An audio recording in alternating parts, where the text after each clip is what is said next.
Since 1986, hundreds of Americans, both naturalized and native-born, have been nominated for the Ellis Island Medals of Honor, one of our nation's most prestigious awards. And each year, 100 are chosen to be honored on historic Ellis Island.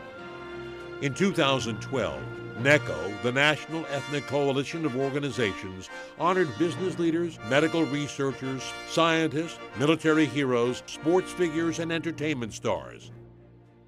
When you get an award like this, it's really not for me. It's truly for my grandparents and for their parents and for all of the hardship that they endured, because those hardships are what provided me with the opportunities that led me just to be able to stand here tonight. Today we celebrate some of the most talented, dedicated, and patriotic citizens that America has to offer. Our medalists come here tonight not only to be recognized for their achievement, but to be part of something bigger. They come here to Ellis Island to realize the American dream. This dream of a better life in a new world, which may have started generations ago, is now fulfilled by your success and patriotism. And from this esteemed group of 100 medalists, here are 4 of their stories.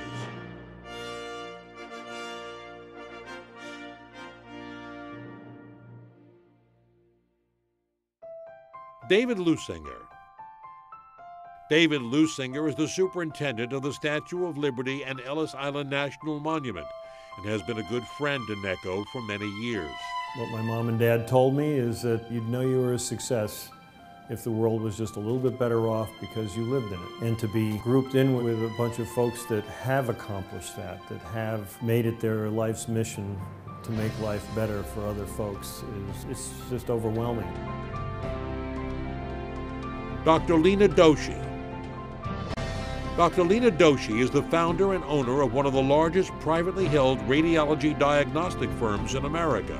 When I first heard that I would be bestowed this honor, I could not help but close my eyes and allow my mind to revisit my journey to America. Coming to America, my mom probably instilled that since I was 4 years old. I don't remember ever not knowing that I would be coming to America. Lieutenant Colonel Eddie Monroe, United States Air Force.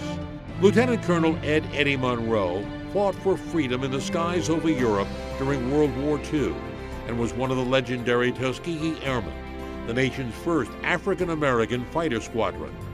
When you make a man happy and have some degree of appreciation for what he contributes, you have made a man. You have made a man. Whoever we meet, that's the message we must carry with us. Not to hate, not to outmaneuver. Not only are you fighting and you're out there for your country, but your country is out there for you. Michelle and Howard Kessler. Michelle and Howard Kessler are well-known philanthropists and the co-founders of the Kessler Family Foundation.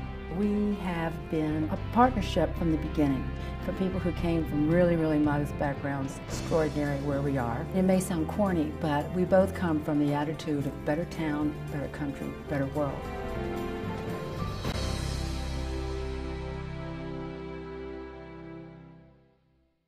These individuals were selected not only for their personal successes, but also for their charitable efforts and their commitment to the American way of life. They are a credit not only to the United States, but also to their native ancestry. I would love to be able to sit down with my great-grandparents and say, so what do you think? Saying, oh my God, you know, we came here with nothing. Our great-great-grandson is now the superintendent of the Statue of Liberty and Ellis Island. Amazing. This is the highest award that a naturalized citizen can have.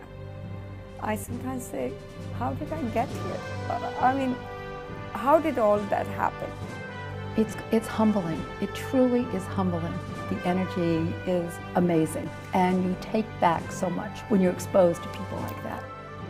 It is a really, really fabulous experience. Let me tell you something. That was a dramatic moment.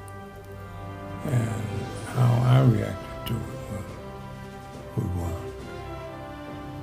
We won. The only other time that I reacted to something like that was when President Bush gave us the Congressional Medal of Honor. Tonight, we have provided the banners and marching bands, but medalists, you bring the heart to this event. You are the living embodiment of everything that is good and right with our nation. I live the American dream. I hope I never wake up. On the first day of January 1892, they opened Ellis Island and they let the people through. The first to cross the threshold of the Isle of Hope and Tears was Annie Moore from Ireland, who was all of 15 years. Isle of hope, Isle of tears, Isle of freedom, Isle of fears. But it's not the isle you left behind. That isle of hunger, Isle of pain, isle you'll never see again.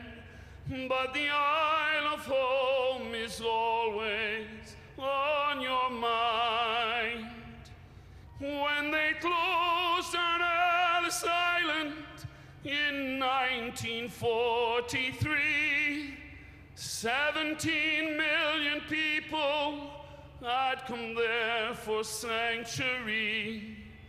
In springtime when I came here and I stepped onto its piers, I thought of how it must have been when you're only 15 years.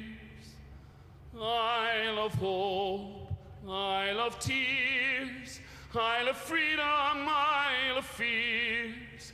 But it's not the isle I left behind. That Isle of hunger, Isle of pain, isle you'll never see again. But the Isle of home is always on your mind. Thank you.